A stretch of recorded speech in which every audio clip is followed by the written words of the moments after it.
Michael Chandler. He's here. He's on Morning Combat, not for a long time, but Michael Chandler, I can guarantee you it'll be for a good time, my friend. Stuttering aside, how are you? Welcome to the show.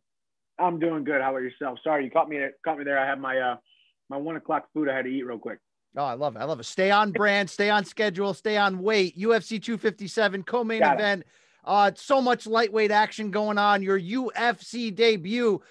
You couldn't ask for a bigger fight. I mean, you probably could, but you couldn't get a bigger fight than this. I mean, this works out great. It would seem, for your title hopes, for your everything. How hard was it though to sign with the company, then wait a few months and hear all these different rumors and then finally get to where we are now? It was tough. I mean, I will say it seems like I've been signed with the UFC for over a year. You know, it really only has been a couple months. I actually signed in the middle of September. And I think this whole year has been slow, hurry up and wait. You know, you got COVID and we're waiting to get the last fight on my contract finally done in August. And finally got that done. Then it was pretty quick when I signed with the UFC. And then it was kind of hurry up and wait. Originally, it was Poirier or Ferguson on that October 24th card. They both said no initially. So I said, yes, I will be the backup if one of these guys doesn't, step up and take the fight. They ended up not taking the fight. So I got the backup role and which wasn't all for nothing. You know, it was a great dry run, a great dress rehearsal. I did exactly then what I'm doing now. Quarantine in Vegas one day, take the 3 a.m. wake up call, 6 a.m. flight, 16-hour flight to Abu Dhabi, 48-hour quarantine, get fight week going. And as you said, you couldn't ask for a bigger platform. The only thing bigger than being the co-main event for a Conor McGregor card is being inside that octagon with Conor McGregor. So a lot of times the former ends up resulting in the latter as well. So hopefully down the line, I'll step into the cage with him eventually. So we'll see. It's obviously January 23rd, the pay-per-view in Abu Dhabi, as you mentioned. Look, I got to say congratulations. I talked to you right at the end of your Bellator deal before the knockout against Benson Henderson, before you made this big move. And I loved where you stood at that moment in terms of playing chess. If they give me an offer, I can't refuse. I won't refuse it. But you were interested in testing yourself here. How hard is it right now with the whole new guy at school thing? I mean, you probably don't feel like you're a UFC fighter yet until you finally step into that octagon, but with a combination of nerves, jitters, talking to Dana, is it surreal? Is it all kind of crazy until you finally feel like you become a UFC man?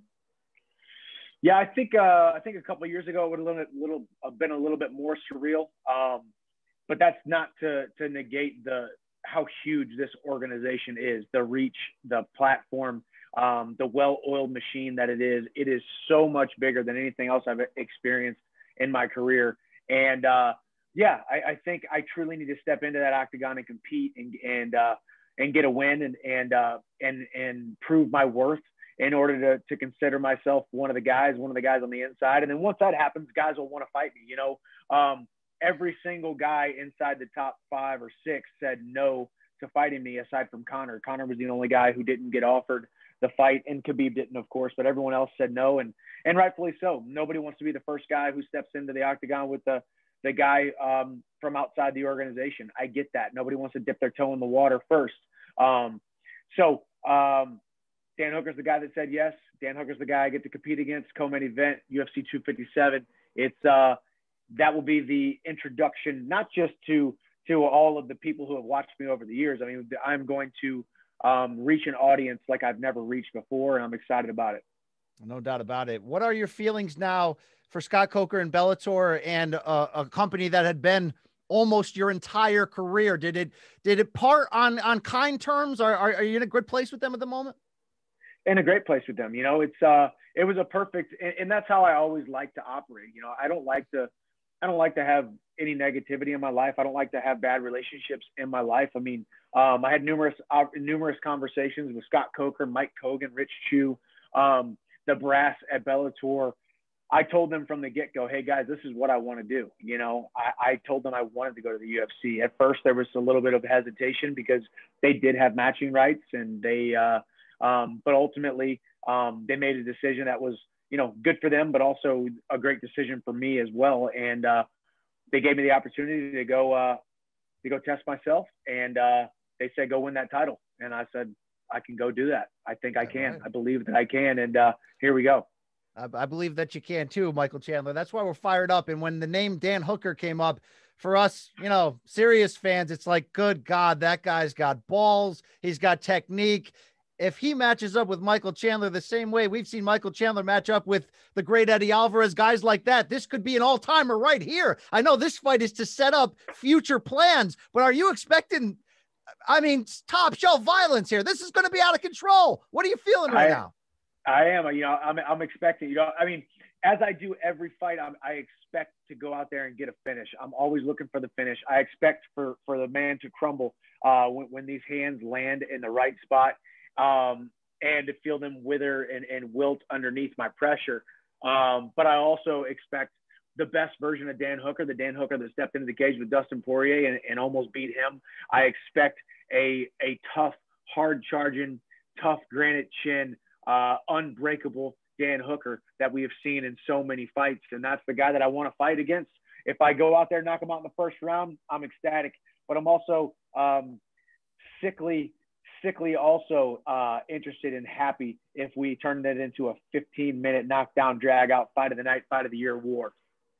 Oof, getting me fired up over here. Do you think it is as simple? And let me say, full respect to Charles Oliveira, who is in this conversation as well. Is it as simple as if you beat Dustin Poirier, you're probably facing the winner of McGregor? I'm sorry, if you beat Dan Hooker, you're probably facing the winner of McGregor Poirier 2 for the UFC lightweight title. Is it that simple in your mind? It's not that simple. Let's be honest. You know, obviously in my mind, that's the best case scenario. I think not only I said I want to fight the best guys in the division, the best guys in the world right away. There's no doubt that Conor and Poirier are those guys. I mean, truthfully, when you think about Gaethje, Conor, and Poirier, they're like they're 1 and 1A and 1B. They're all up there as number 1. Charles Oliveira, I think it would be a number 2 after that. And then when I beat Dan Hooker, I'm sitting right there. You know, and this is granted if Khabib doesn't come back, obviously. So they're the best guys in the world. I'm co-main eventing for them. People are going to see me dominate Dan Hooker, and then they were going to see Conor beat Poirier or Poirier beat Conor, and then right away say, well, man, that was exciting. Now I want to see Chandler fight one of those guys. So it's a possibility, but this is also mixed martial arts. There are promoters will promote, and there are all kinds of different scenarios that could happen. I don't expect – the only expectations I have are to go out there and try to do my job on January 23rd on the biggest opportunity of my life, and then have no expectations after that. And I'm certainly not here to assume you would ever be looking past or through or whatever the hip phrase is for Dan Hooker, because he's as good as they come. But in your heart of hearts, are you hoping when Dana White and Khabib Nurmagomedov sit down and have this power meeting, that Khabib stays true to his word and that you actually could be in play with a win, as we mentioned, to maybe fight Conor McGregor for the UFC title in what would be, you know, maybe the biggest pay-per-view of the year, and you could turn your fortunes around from already being a great fighter to a celebrity overnight sensation in one night. I mean, that tease, it's like catnip. It's got to be just pulling at you, Mike Chandler. Come on, man, be honest. No, absolutely, it does. I mean, it's right there. It's right there for the taking, and it's all a possibility. As far as Khabib coming back, man, part of me, of course, I want the notoriety and the money that comes along with fighting Conor McGregor, but that would be second to the competition of getting to fight Khabib. I think good old-fashioned, passionate American wrestling versus Dagestani Sambo in one night. A guy who's 30-0 or 29-0 coming back for the quest of 30-0 to stay undefeated, to go down as the greatest lightweight of all time. I would love for that fight to be me, but I think that fight is harder to get, just as hard to get as the Conor fight. All of these fights are hard to get. I've signed with the UFC a couple months ago. Right away realized that there's a lot more going on behind the scenes than just guys accepting fights and turning down fights. So hopefully with the win against Dan Hooker, I'm ranked inside the top 5, and I can start being known as the guy who should possibly be next in line for the title. What a time to be alive. What a time to be Michael Chandler. In closing here, look, Dana White's unpredictable, right? You know, you can love him if you're working with him. You can hate him. He put out a video bashing the media. He put me in there. I don't know what I feel about Dana at the moment. What has it been like finally meeting him on even terms when you sign with the UFC? How has that been? Surprising at all or anything? What's that been like? It's been great. You know, I think he and I are similar in a lot of ways. You know, he is a hard charging individual, a motivated individual. As you can see, he's got balls. He takes chances with what he did with spearheading sports, not just mixed martial arts, but the entire world of sports by being the only sport on TV for months at a time. And so what he has done has been nothing short of amazing. It's given me an opportunity to collect a paycheck. It's given the media and the fans something to talk about, something to see. He has single-handedly continued to make our lives interesting in a lot of ways, and he's given a lot of people jobs. So it's been great. He and I see eye to eye on a lot of things. And I think the greatest thing is he came up to me after the Khabib and Gaethje fight, and he said, "Hey, kid, I don't know what you're doing, but you're being extremely well received by the staff here, by the fans, by the media. So just keep doing what you're doing." And that, to me, honestly, is a great testament to almost the exact opposite of what I thought I was going to have to, what I thought life was going to be like when I came over to the UFC. I thought I was going to have to talk trash, do a lot of things I didn't want to do a lot of things that didn't really fit my character or my spirit. I'm just being who I am, saying what I believe in, saying what I think, and it's all working really well. And hopefully I can carry that on into a UFC title. You're living the American dream. So congratulations on everything. Obviously a lot more work to do. We know we're going to have fun, win or lose. Michael Chandler, UFC 257, Dan Hooker, cannot wait. Thank you, sir. Best of luck to you. Yes, sir. Thank you. Appreciate it.